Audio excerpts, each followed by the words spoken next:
అందరికీ నమస్కారం. తెలుగు కథామాలకు స్వాగతం. బలిపీఠం నవల చదువుకుంటున్నాము. రాసిన వారు రంగనాయకమ్మ గారు. అరుణకు తరచూ గుండె నొప్పి వస్తోంది. డాక్టర్ని సంప్రదిస్తే తగినంత విశ్రాంతి తీసుకోవటం ఒకటే మార్గమన్నాడు. ఆఫీస్కి అయితే సెలవు పెట్టింది కానీ ఇంట్లో పనులు చేసుకోక తప్పటం లేదు. ట్రైనింగ్ నుంచి తిరిగి వచ్చిన కారణంగా ఆఫీస్లో పనులు అధికమై భాస్కర్ ఎప్పటిలా ఇంటి పనుల్లో కలుగు చేసుకోలేకపోతున్నాడు. ఇంట్లో పనులన్నీ ఒక ఎత్తు, జ్యోతి వీధిలోకి పరిగెత్తకుండా చూసుకోవటం ఒక ఎత్తును. ఒక నెలల పాటు జగదాంబనైనా రమ్మందామా అంటే శాస్త్రి నిష్టలు నియమాలు ఎరిగి ఉన్న అరుణ ఆలోచనైనా రానివ్వలేకపోయింది. మా అక్కయ్యని రమ్మని రాస్తే నీకు విశ్రాంతిగా ఉంటుంది కదా అన్నాడు భాస్కర్. అరుణకు కూడా ఆవిడ వస్తే బాగానే ఉంటుందనిపించింది. అరుణకు సుస్థిగా ఉందని తెలిసి జగదాంబ చూడ్డానికి వచ్చినప్పుడు మాటల సందర్భంలో అంది అరుణ. మా ఆడబిడ్డని రమ్మని ఉత్తరం రాశారు. బహుశా ఆవిడ రేపో మాపో వస్తుందేమో. ఎందుకు, వండి పెట్టడానికే అని విస్తుపోయింది జగదాంబ. మరి ఆవిడ్ని వండవద్దంటే తీసుకువచ్చేదెందుకు? నేను అన్ని పనులు చేసుకోలేకే కదా. అఘోరించినట్టే ఉంది జన్మ. చూడటానికే మాలకాకిలా ఉంటుంది. దాని చేత్తో వండి వడ్డిస్తే నోట ముద్ద పెట్టగలవు. నిక్షేపంలా ఒక 2-3 నెలల పాటు మన ఇంటికి వచ్చి ఉండరాదు నువ్వు? అతను పిల్లాడు ఇక్కడ వండుకు తింటారు. ఎలా కుదురుతుంది అత్తయ్య? అప్పుడు గోపిని నువ్వు వంటింట్లోకి రానివ్వలేదన్న సంగతి తెలిసి ఆయన చాలా బాధపడ్డారు. అయినా అలా ఎందుకు చేశావు? ఆ పిల్లాడు వంటగదిలో కూర్చుని అన్నం తిన్నంత మాత్రాన ఏం పోతుంది? బాగానే ఉంది. నీకులాగే నన్ను అనాచారపు కూడు తినమంటావా ఏమిటి? ఏమో తల్లి, బతికి ఉండగానే నరకం చూపిస్తున్నావు. రంపపు కొత్త కోస్తున్నావు. మీ మావయ్యకేమో తగని చాదస్తాం. నీ ఆడబిడ్డ చేతికూడు తిని రేపు నువ్వు వచ్చి ఆ గడపలో ఎలా కూర్చుంటావు? అరుణ ఒక రకంగా నవ్వి అంది. పోనీలే, మీకంత కష్టమైతే రావటం మానేస్తాను, అంతేగా. నీ బంధువులను చూచుకొని నువ్వు ఉండగలవు కానీ నిన్ను వదులుకొని మేముండలేమే అమ్మాయి. ఏ చేతికూడు తిను, ఏ చెరువు నీళ్లు తాగు, నువ్వు మా బిడ్డవు కాకపోవు. జగదాంబ మాటలన్నీ అరుణ నవ్వుతూ వింటూ కూర్చుంది. గట్టిగా ఒక్క మాట కూడా అనలేదు. ఆడబిడ్డని రమ్మని రాసినప్పటి నుంచి అరుణ అదే ఆలోచనలో మునిగిపోయింది. ఉత్తరం అందగానే తిరుగు జవాబు వచ్చినట్టే వచ్చింది సీతమ్మ. ఇదివరకు 2-3 సార్లు చుట్టపు చూపుగా వచ్చి వెళ్ళినా ఈసారి ఆవిడ ఉండటానికే వచ్చింది. గతంలో వచ్చి ఉన్నప్పుడు అరుణకు ఆవిడకు పెద్ద పరిచయమేమీ ఏర్పడలేదు. వరుసలు పెట్టి పేర్లు పెట్టి పిలుచుకున్నది లేదు.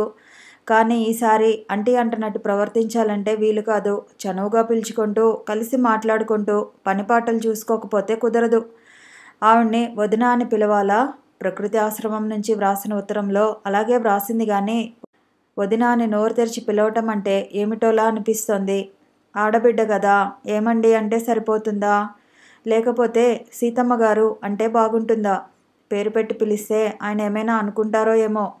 ఎంత తర్కించుకున్నా సీతమ్మను ఎలా పిలవాలో అరుణకు అర్థం కాలేదు. అమల పెద్దక్కయ్యకు 4 ఆడబిడ్డలు ఉన్నారు. వాళ్ళందరూ వదిన అంటే వదిన అనుకుంటారు, వసే అంటే వసే అనుకుంటారు. ఎంతైనా ఆ చనువులు, ఆ అందాలు ఇటువంటి చోట్ల రావేమో. ఎలా వస్తాయి? ఆ దారి వేరు. తప్పుదారిన పోతున్నట్టు తనను తను మేల్కొల్పుకుంది అరుణ. ఏమిటిది ఇంత సంకుచితంగా ఆలోచిస్తోంది తను? భాస్కర్ని పెళ్లి చేసుకునే ముందు ఇవన్నీ ఆలోచించలేకపోయిందా? ఇప్పుడు ఈ పరిస్థితుల్ని అసహించుకుంటుందా? అయోమయంగా నవ్వుకుంది అరుణ. ఎంత చెడ్డ తలంపులు వస్తున్నాయి. తను ఎప్పుడు భాస్కర్ చేసిన మేలు మర్చిపోదు. కృతజ్ఞురాలు మాత్రం కాకూడదు. పాపకు నీళ్లు పోయమంటావా అమ్మా అంది గది గుమ్మంలోకి వచ్చి సీతమ్మ. పొయ్యాలి అంది పొడిగా అరుణ. ఎందుకో సీతమ్మను చూస్తే ఆప్త బంధువు కదా అనే భావం ఎప్పుడూ కలగలేదు అరుణకు. తన భర్తకు తోడబుట్టిన వ్యక్తి అనుకుంటే ఏదో జుగుచ్చ వంటి భావం రేగుతుంది. సీతమ్మ చూడటానికేమీ అందంగా ఉండదనిపించింది. బాగా నల్లగా పొట్టిగా ఎరుపు రంగు తేలిన తెల్ల పంచెలు కట్టుకొని నెత్తిమీద నిమ్మకాయంత ముడి వేసుకుని చేతులకు ఒక్కో వెండిగాజుతో మెడబోసిగా బొత్తిగా 10 మందిలోనూ కలవలేని దానిలా ఉంటుంది. ఆ మనిషిని తన ఆడబిడ్డ అని చెప్పుకోగలదా? పడుచుతనంలోనే భర్త పోవటంతో సీతమ్మ కృత్రిమంగా అందాన్ని తెచ్చే అలంకారాలన్నీ ఏనాడో దూరం చేసుకుంది. తమ్ముడి దయ వల్ల తన బిడ్డలు పెరిగి పెద్దవాళ్ళైతే చాలని కోరుకుంటూ అదే ఆశతో బతుకు సాగించుకుంటుంది. భాస్కర్కి ఊహ తెలిసిన దగ్గర నుంచి ఇంట్లో పనులన్నీ శుచిగా జరగాలని, ఎక్కడ వస్తువులు అక్కడ ఉన్నంతలో పరిశుభ్రంగా సర్ది ఉంచాలని, నిత్యం బట్టలు ఉతుక్కొని బద్దకించకుండా స్నానం చేయాలని చాలా గొడవ చేస్తూ ఉండేవాడు. అన్నా వదినలతో కలిసి ఉన్న రోజుల్లో చిన్నవాడి మాట ఎవరూ లెక్క చేసేవారు కాదు. భాస్కర్ ప్రయోజకుడై అక్కయ్యతోనూ పిల్లలతోనూ వేరుగా కాపురం ఉంటున్న దగ్గర నుంచి ఇంటి శుభ్రం విషయంలో ప్రత్యేకమైన శ్రద్ధ తీసుకున్నాడు. సీతమ్మ కూడా అన్ని విధాలా తమ్ముడి ఇష్ట ప్రకారమే ప్రవర్తించింది. సామాను పరిశుభ్రంగా ఉంచుకోవటం, శుచిగా రోజు స్నానం చేయటం, పిల్లల్ని శుభ్రంగా ఉంచటం అన్నీ అలవాటు చేసుకుంది. కానీ భగవంతుడు ప్రసాదించని ఆ తెల్లదనాన్ని ఎలా తెచ్చుకోగలదు? దానికి అరుణ వంటి వాళ్ళు అసహించుకుంటే సహించడం తప్ప ఏం చేయగలదు? పాప ఎక్కడికో ఆడుకోవడానికి పోయినట్టుంది. సీతమ్మ వీధి గుమ్మంలో నిలబడి జ్యోతి జ్యోతి అని పిలిచింది. అరుణ ఏదో కొత్త విషయం కనిపెడుతున్న దానిలా శ్రద్ధగా సీతమ్మ మాటలు వినసాగింది. జ్యోతి వచ్చింది కాబోలు, వాకిట్లోకి తీసుకెళ్తూ అంటోంది సీతమ్మ. ఎక్కడికెళ్ళావే? నీళ్లు పోసుకోవేంటి? అరుణ మొహం చిట్లించుకుంది. ఛా, అంత అసహ్యంగా మాట్లాడుతుందే. జ్యోతి రాపిల్ల, ఎందుకల్లా గెంతులు? జ్యోతి నీళ్లు పోయించుకోకుండా పేచీ పెడుతోంది కాబోలు. సీతమ్మ గట్టిగా కేకలేస్తోంది. అరుణ గబగబా లేచి వెళ్ళింది. జ్యోతి అరుణను చుట్టవేసుకుని నాకు నువ్వే పోయి దానితో పోయించుకోను అంటూ పేచీ ప్రారంభించింది. తప్పు, దాంతో అనకూడదమ్మా అంది అరుణ. అత్త అనాలి అనబోయి ఎవరో గొంతు నొక్కినట్టు ఆగిపోయింది. చూస్తూ చూస్తూ ఆ సీతమ్మని అత్తయ్య అనమని ఎలా చెబుతుంది తను? పండు లాంటి పాపకు సీతమ్మని మేనత్త అనుకుంటే ఛా, ఏమీ బాగుండదు. అత్త అని పిలవకపోతే ఇప్పుడు వచ్చిన నష్టమేమీ లేదులే, కొంప మునగదులే. సరే పద, నేనే పోస్తా అంటూ అరుణ కూతురికి స్నానం తనే చేయించి గదిలోకి తీసుకుపోయింది. సీతమ్మ జ్యోతి విడిచిన గౌన్ అందుకుంది ఉతకడానికి. సాయంత్రం గోపి స్కూల్ నుంచి వచ్చి పుస్తకాలు విసిరేసి బయటకు పరిగెత్తాడు. సీతమ్మ కాఫీ వడబోస్తోంది. జ్యోతి, బావని పిలుచుకురా, కాఫీ తాగిపోతాడు. తుల్లిపడింది అరుణ. బావ ఎవరు? గోపి, జ్యోతికి బావ. గోపి సీతమ్మ కొడుకు. దిగ్భ్రాంతిలో కూర్చున్నట్టే ఉండిపోయింది. ఈవిడ వచ్చి 2 రోజులు కూడా కాలేదు, అప్పుడే పసిదాని చేత ఆ పిల్లాన్ని ఎందుకలా పిలిపించాలి? అరుణకు చాలా కోపం వచ్చింది. విసురుగా గదిలోంచి బయటికి నడిచింది. జ్యోతి అప్పుడే గోపిని తీసుకువస్తోంది. ఇలుగో బావా అంటూ. అరుణకు కోపం పెరిగింది. కానీ సాధ్యమైనంత సరళంగా గొంతు మార్చుకుంటూ బావ ఎవరే పాప అంది. ఇలుగో గోపి బావా. బావా అని నీకెవరు చెప్పారు? అత్త చెప్పింది. అత్త, బావ, ఇకనేం గొప్ప వరుసలే అనేయాలనుకుంటూనే ముఖ కవలికలు దాచుకోవడానికి విశ్వ ప్రయత్నం చేసింది. అలా పిలవాలని నేనే చెప్పానమ్మాయి. గోపి గోపి అని పిలుచుకుంటే ఏం బాగుంది అంది సీతమ్మ నవ్వుతూ. అరుణ కూడా ఇష్టం లేని నవ్వు నవ్వేస్తూ ఎందుకు బాగోలేదు, ఇప్పుడంతా పేర్లు పెట్టి పిలుచుకుంటూనే నాజుగ్గా ఫ్యాషన్గా ఉంటుంది. చిన్నపిల్లలు ఆరిందాల్లా వరుసలు పెట్టి పిలుచుకుంటే మోటుగా ఉంటుంది అనేసింది చురుగ్గా మాటలు దొర్లిస్తూ. సీతమ్మ మరేం మాట్లాడలేదు. గాజు గ్లాసుతో కాఫీ తెచ్చి అరుణ ముందు పెట్టింది. అరుణకు మనసు చికాకుగా ఉండి ఆ కాఫీ తాగాలనిపించలేదు.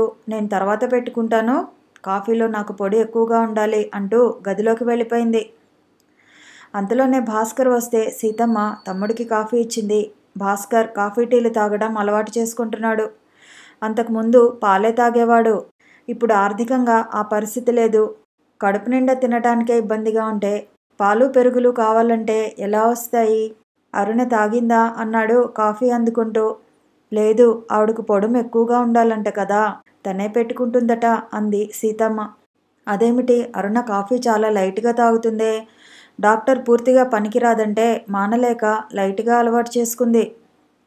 ఏమో మరి అంది సీతమ్మ. ఆవిడ ఊహకు అంతకన్నా తోచలేదు. భాస్కర్ లేచి కాఫీ తాగుతూ గదిలోకి వెళ్ళాడు. కాఫీ స్ట్రాంగ్గా అలవాటు చేసుకున్నావా అరుణ అన్నాడు. వాళ్ళ మాటలన్నీ విని ఉన్న అరుణ తేలిగ్గా నవ్వేస్తూ అబ్బే, ఏమిటో చిరాకుగా ఉంటేను ఈ పూటకి కాస్త చిక్కగా తాగుదామనుకుంటున్నాను అంది. వంటలో ఎలా ఉంది? బాగానే ఉంది. నొప్పి వస్తోందా? అంతగా రావటం లేదు కానీ బాగా నీరసంగా ఉన్నట్టు అనిపిస్తోంది. సెలవు ఇంకో వారం రోజులే కాబోలు ఉంది. అప్పటికి పర్వాలేదనుకుంటాను. భాస్కర్ గ్లాస్ కిటికీలో పెట్టి అరుణ దగ్గర కూర్చున్నాడు. జ్యోతి ఏడుస్తూ వచ్చింది. తనని తీసుకెళ్లకుండా గోపి పరిగెత్తుకు వెళ్ళిపోయాడని. నాన్న, బావా బావా వెళ్ళిపోయాడు. భాస్కర్ సంభ్రమంగా కూతుర్ని ఒడిలోకి తీసుకున్నాడు. బావా అని పిలుస్తున్నావేమిటమ్మా? భలే మంచిదానివి. ఎవరు చెప్పారు నీకు? అత్త చెప్పింది. అత్త అన్న మాట ఎవరు చెప్పారేమిటి అంది అరుణ అదో మాదిరిగా. నేనే చెప్పాలే, చెప్పింది చెప్పినట్టే అనేస్తోంది చూసావా అని నవ్వాడు భాస్కర్. బాగుంది, దానికేం తెలుస్తుంది, ఎలా నేర్పితే అలాగే తయారవుతుంది. అరుణ మాటల్లో అయిష్టం గ్రహించలేని భాస్కర్ నవ్వుతూ, ఎలాగైనా పాప చాలా గడుసుది, నీ తెలివితేటలన్నీ దీనికొచ్చాయి అన్నాడు. బాగుపడిపోతుంది అంది అరుణ నవ్వుతూ. ఒకనాటి రాత్రి భోజనాలు ముగిసి అందరూ ముందు గదిలో కూర్చున్నప్పుడు జ్యోతి గోపిని చదువుకోనివ్వకుండా అల్లరి పెడుతోందని సీతమ్మ జ్యోతిని తీసుకొచ్చి తన ఒళ్ళో కూర్చోబెట్టుకుంది. నీకు మంచి మాటలు చెబుతాను, జాగ్రత్తగా ఇనుపిల్లా అంది. జ్యోతి అత్తఒడిలో బుద్ధిగా కూర్చుంది. మరి జ్యోతి, బావా బావంటూ ఆడి వెనకే తిరుగుతావు గందా, బావని పెళ్లి చేసుకుంటావా? అరుణ అదిరిపడింది. పుస్తకం చూస్తున్నదల్లా దిగ్గున తల ఎత్తింది.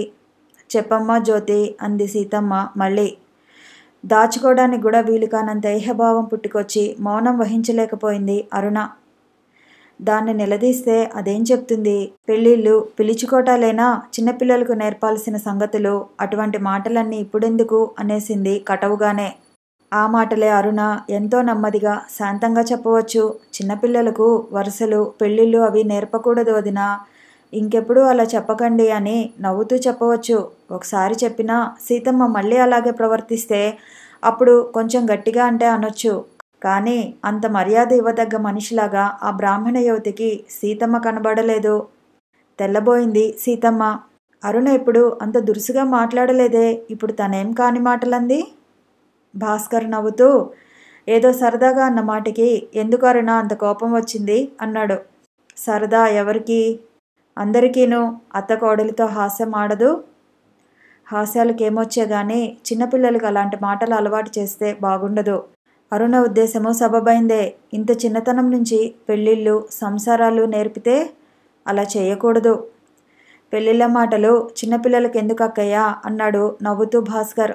అతను ఆ విషయాన్ని అంత తీవ్రంగా తీసుకోలేదు కానీ అక్కయ్య ఏమైనా అనుకోవచ్చని ఆలోచించి అరుణ అంత విసురుగా మాట్లాడకుండా ఉంటే బాగుండేదనుకున్నాడు. అరుణ ఎప్పుడూ అంతే, తొందర మనిషి, వెనక ముందు ఆలోచించదు. సీతమ్మ తనేదో చేయకూడని పని చేసినట్టు బాధపడింది ఆ రాత్రి. అరుణ ఆలోచనలు చాలా తీవ్రంగా పరిగెత్తాయి. భాస్కర్ను తను పెళ్లాడిందంటే దానికి కారణం ఉంది, అర్థమూ ఉంది. ఎక్కడి జ్యోతి, ఎక్కడి గోపి, బావా మరదలు కాగానే సరిపోతుందా? అందుకే కాబోలు ఆవిడ మహా తంటాలు పడి పిల్లను మచ్చిక చేసుకుంటుంది. తన కోడల్ని చేసుకోవాలనుకుంటుందేమో, అది మాత్రం ఎన్నటికీ జరగదు. తన కంఠంలో ప్రాణమంటూ ఉంటే జరగనివ్వదు. ఆ సంఘటనతో అరుణకు సీతమ్మ మరీ దూరమైంది. పై పనులన్నీ సీతమ్మ చూస్తుంటే అరుణే వంట చేస్తున్నది రోజు. సీతమ్మ చేస్తానన్నా భాస్కర్ చెప్పి చూసినా ప్రయోజనం లేకపోయింది. అన్నింటికీ నవ్వేస్తూ, నేను తీరిగ్గానే ఉంటున్నాను కదా, అన్నీ అమర్చి పెడితే కుంపటి ముందు కూర్చుని వంట చేయటం ఏమంత శ్రమ? ఆవిడ మాత్రం ఒక్క మనిషి ఎన్ని పనులని చేయగలదు అంది అరుణ. అరుణ మనసులో ఇంకో భావమేదో ఉందని సీతమ్మ గాని భాస్కర్ గాని పసిగట్టలేకపోయారు. ఒకరోజు అరుణకు ఉధృతంగా నొప్పి వచ్చి లేవలేకపోయింది. చేజేతులా ఆరోగ్యం పాడు చేసుకుంటున్నావు అరుణ, పూర్తిగా విశ్రాంతి తీసుకోమంటే వింటున్నావా అంటూ భాస్కర్ మందలించాడు. ఆ రోజు మొదటిసారిగా సీతమ్మ వంట చేసింది. అరుణకు ఆకలి వేస్తున్నా అన్నం తినాలనిపించలేదు. సీతమ్మ వంటి ఇతర కులాల వాళ్ళు వండిన వంట అరుణ ఎన్నడూ తిని ఎరగదు. ఆవిడ నల్లగా ఎడ్డిగా ఉంటుందని, శుచి శుభ్రం లేకుండా వండుతుందని, వాళ్ళు అలాగే తినేస్తారని, అది తన వంటి వాళ్లకు సరిపడదని చాలా చాలా అనిపించింది. ఒక్క ముద్ద తిని లేచిపోమ్మా అని సీతమ్మ మళ్ళీ మళ్ళీ అంటుంటే, అబ్బే ఈ పూట నాకు అసలు ఒంట్లో బాగాలేదు, అన్నం వద్దు, 2 నారింజ పళ్ళు తింటాను అనేసింది. అన్నం తినకుండా అరుణ్ నీరసంతో పడుకుని ఉండటం సీతమ్మకు బాధ అనిపించి మధ్యాహ్నం భాస్కర్ అన్నానికి వచ్చినప్పుడు అరుణ అన్నం తినని మాట చెప్పింది. అరుణ అన్నం తినకపోతే మరీ నీరసం రాదు అన్నాడు భాస్కర్. అరుణకు నిజంగా ఏడవాలనిపించింది. తనకు నీరసం కాకపోతే బలం ఎలా వస్తుంది? పైకి నవ్వి, నారింజ పళ్ళు తిన్నాను, ఇంత నీరసం మీద అన్నం అరగదేమో కూడాను అంది. మర్నాడు కూడా లేవలేకపోయింది అరుణ. చాలాసేపు ఆలోచించి భాస్కర్ను పిలిచి దగ్గర కూర్చోబెట్టుకుంది. మీరు మరొకలా అనుకోనంటే నేనొక మాట చెప్తాను. ఏమిటది? మరేం అనుకోరు కదూ? అంత అనుకోవాల్సిందంటావా? అయితే చెప్పను, వెళ్ళండి. కాదులే చెప్పు, ఏమీ అనుకోను. అరుణ కొంచెంసేపు తటపటాయించి చివరికి అంది, ఏం లేదు, ఈ పూట నా కోసం కొంచెం వంట చేసి వెళ్ళండి. అదేమిటి, అక్కయ్య చేస్తోందిగా. ఆవిడ కూరలు నాకు సరిపడడం లేదు. మీరు చేస్తే నాకు అలవాటుగా ఉంటుంది. కొంచెం అన్నం, ఒక్క కూర వండేసి. పోనీ కూర వండుతాను, అన్నం కూడా ఎందుకు? అరుణ మాట్లాడలేదు. భాస్కర్కేదో అర్థమైంది. ఇందుకేనా నిన్న అన్నం మానేశావు? ఛా, నాకు ఆకలిగా ఉంటే మజ్జిగైనా పోసుకుని తినను. మరీ నొప్పిగా ఉన్నప్పుడు అన్నం తినవద్దని డాక్టర్ గారు చెప్పారు కదా. మరి వేరే వంట చేస్తే అక్కయ్య ఏమనుకుంటుంది? ఇంత మాత్రం దానికి ఆవిడ కోసం ఎందుకు కబురంపినట్టు? మీరు ఏమీ అనుకోనన్నారు కదా. అవును అయితే. భాస్కర్కి ఆవేశం కట్టలు తెంచుకోసాగింది. ఆవిడ చేతి వంట తినకూడదనేనా? నేను ఆవిడ తమ్ముడనేగా. నువ్వు హోటళ్లలో ఎప్పుడూ తినలేదా? అక్కడ ఎవరు వండారో నీకు తెలిసిందా? ఆవిడ వంట మాత్రం నీకు పనికిరాదా? నీలో ఇంత కుల ప్రభావం ఉంచుకొని ఈ పెళ్ళి ఎందుకు చేసుకున్నావు అరుణ? నన్ను ఎందుకంత మభ్యపెట్టావు? అరుణ నెమ్మదిగా లేచి కూర్చుంటూ అంది. నన్ను ఇలా అపార్థం చేసుకుంటారనే ముందు మాట తీసుకున్నాను. ఒకటి ఆలోచించండి. మీరు అంటున్నట్లు నాది కుల ప్రభావమే అయితే అది ఆవిడ మీదే ఉండి మీ మీద లేకుండా పోతుందా? మీరు నమ్మినా మానినా నేనేమీ చెప్పలేను. ఆవిడ వంటలు నాకు కొత్త, తినలేనేమోనని మిమ్మల్ని వండమన్నాను. వీలుంటే చేసి వెళ్ళండి, లేకపోయినా పర్వాలేదు. అంతేగాని అనవసరంగా నన్ను అపార్థం చేసుకోకండి. అయితే ఆవిడ వంటలు నీకెలా పాత పడతాయి? అవే పడతాయి. నాకు బాగుండనప్పుడే దానికి ముహూర్తం దొరికిందా ఏమిటి? అరుణ ఎంత సహజంగా మాట్లాడుతున్నా భాస్కర్కు ఆ మాటల్లో నమ్మకం కలగలేదు. అరుణ చెబుతున్నది నిజం కాదనే అనిపించింది. అందంగా అబద్ధం ఆడుతోంది. అంతే. అరుణను ఒక్కసారి నిలువుగా దులిపేయాలని ఉద్రేకం కలిగింది. కానీ ఆగిపోయాడు. అది సమయం కాదు. అనారోగ్యంతో ఒక రోజంతా లంకనం ఉన్న వ్యక్తితో ఘర్షణ పడటం మంచిది కాదు. మారు మాట్లాడకుండా లేచి వెళ్ళిపోయాడు వంటింట్లోకి. సీతమ్మ ఇంకా వంట పూర్తి చేయలేదు. ఎసరు మాత్రం పొయ్యి మీద పెట్టింది.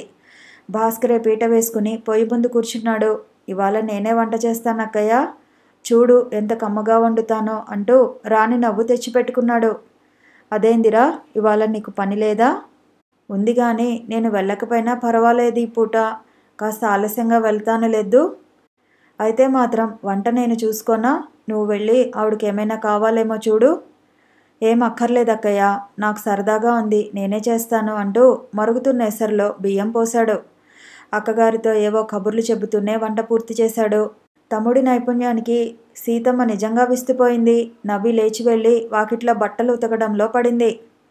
భాస్కర్ పళ్ళెంలో అన్నం కూరలు సర్ది అరుణ మంచం దగ్గర బల్ల మీద పెడుతూ లేచి మొహం కడుక్కోవచ్చి అన్నం తిను, అనుమానమేమీ అక్కర్లేదు నీకు, అలవాటైన పాత వంటే అనేసి యువతలికి వచ్చి బట్టలు మార్చుకొని ఆఫీసుకు వెళ్ళిపోయాడు.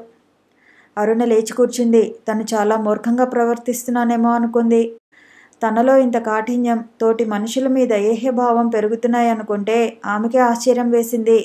లేచి కాలు కడుక్కోవడానికి వాకిట్లోకి వెళ్తే సీతమ్మ చెంబు నిండా వేడి నీళ్లు తెచ్చి ఇచ్చింది.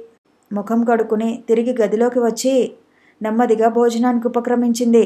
భాస్కర్ ఉప్పుతో సహా అన్నీ అమర్చి వెళ్ళాడు. భాస్కర్ని తలుచుకుంటే అరుణ మనసు ఆర్ద్రమైపోయింది. దేవుడంటూ ఉంటే వేరే మరెవరూ కాదేమో. ఆయనకు తను చెప్పింది శాసనం, పెట్టింది ఆంక్ష, ప్రాణానికి ప్రాణంగా చూసుకుంటాడు. తనే ఆయన్ను మదన పెడుతోందో ఏమో. భోజనం పూర్తి చేసి చేయి కడుక్కునేసరికి సీతమ్మ వచ్చి ఎంగిలి పళ్ళెం అందుకుంది. అదేమిటి, నేనే కడుక్కుంటాను అంటుంటే, పర్వాలేదమ్మాయి, నువ్వు పడుకో అంటూ ఆవిడ పళ్ళెంతో వెళ్ళిపోయింది. అరుణకు ఆశ్చర్యం వేసింది. తనే అయితే ఆవిడ పళ్ళెం ఈ జన్మలో తీయలేదు. అదే పని ఆవిడ అతి సునాయాసంగా చేయగలిగింది. ఎంతైనా వాళ్ళకు ఆ పట్టింపులు ఉండవు. ఎలాంటి పని చేసినా వాళ్ళ మనసు పెరపెరలాడదు. తన వంటి దాని దగ్గర ఏ పని చేయడానికైతే మాత్రం ఆవిడకేం బాధ కలుగుతుంది? సీతమ్మ చేసిన పని మంచిది గాని చెడ్డది గాని అరుణ మనసులో అంతకన్నా ఎక్కువ స్థానం ఆక్రమించలేకపోయింది. ఆఫీసులో కూర్చున్న భాస్కర్కు అరుణ ప్రవర్తనని తలుచుకుంటున్న కొద్దీ ఆశ్చర్యం, ఆవేదన ఒకదాన్ని మించి ఒకటి ఆక్రమించుకున్నాయి. అరుణ ఎందుకిలా మారిపోతోంది? అదే ప్రశ్న భాస్కర్ను గంటల కొద్దీ వేధించింది. అరుణలో కొత్త మార్పు వస్తోందా? లేక మొదట్నుంచి ఈ ఉద్దేశాలతోనే ఉందా? అక్కయ్య రాకతో ఈనాటికి ఇది బయటపడిందా? చిన్న కులంతో తను కలిసిపోగలనని తన శక్తిని అంచనా వేసుకోవటంలో ఆనాడు పొరపడి ఈనాడు బాధపడుతోందా? ఏం జరిగితే మాత్రం ఇప్పుడేం చేయాలి? అంతులేని ఆలోచనలతో తలనొప్పి ముంచుకొచ్చింది.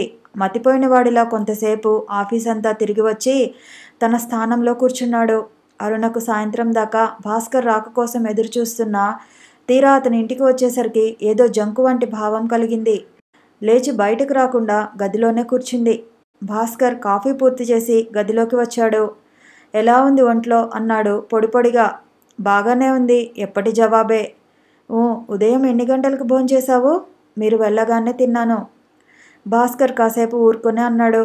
పొద్దున డాక్టర్ గారు కనిపిస్తే అడిగాను. నిన్ను మళ్ళీ ఒక నెల్లాళ్ళ పాటు ఆశ్రమంలో ఉంచితే బాగుంటుందన్నారు. ఎందుకు? ఇంటి దగ్గరే విశ్రాంతిగా ఉంటే అదే బాగుంటుంది. విశ్రాంతి తీసుకుంటూనే ఉన్నావు, మాటికి మాటికి ఎందుకలా నొప్పి వస్తోంది? అరుణ మాట్లాడలేదు. కొంతసేపటికి భాస్కరే అన్నాడు.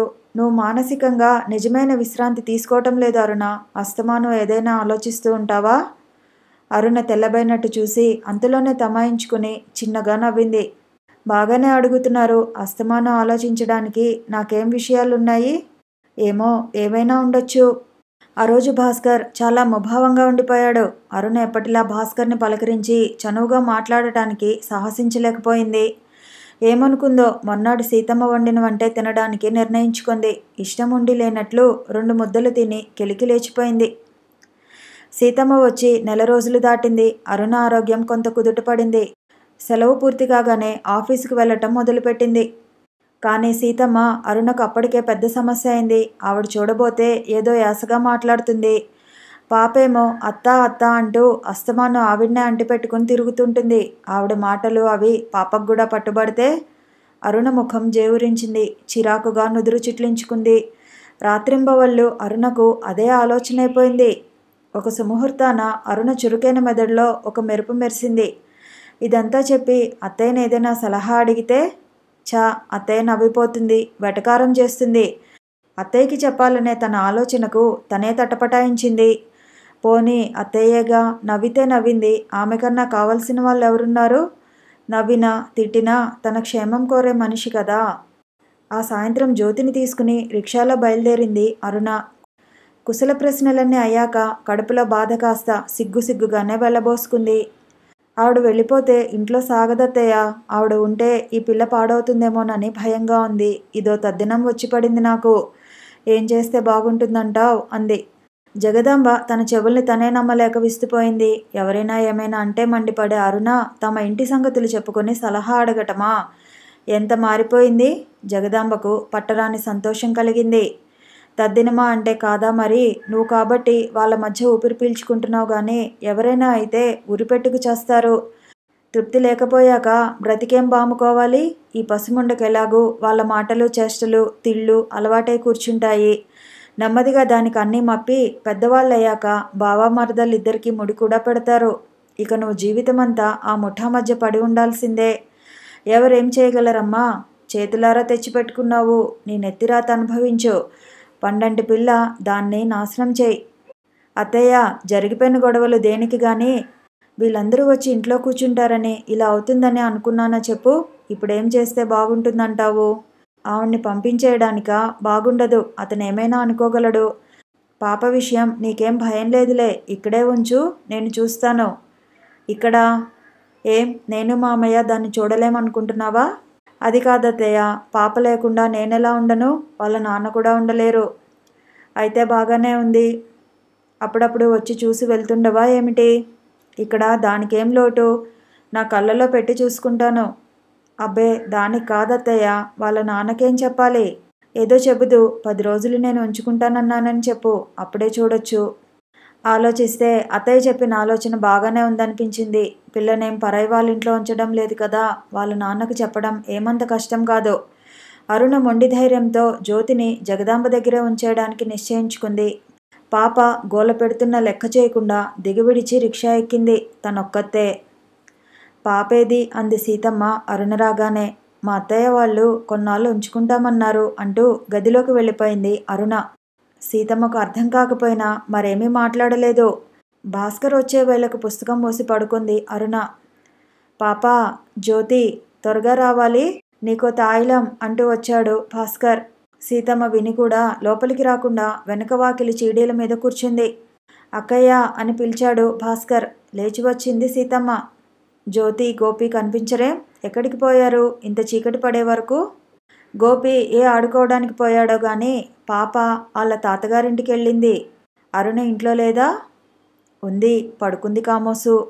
మరి పాప అక్కడికి ఎలా వెళ్ళింది అంటూ భాస్కర్ అక్కగారిని మరేమీ అడగకుండా గదిలోకి వెళ్ళాడు. భాస్కర్ పాదాల చప్పుడికే మెలకువ వచ్చిన దానిలా లేచి కూర్చుంటూ, అరుణ ఎంతసేపు అయింది వచ్చి అంది.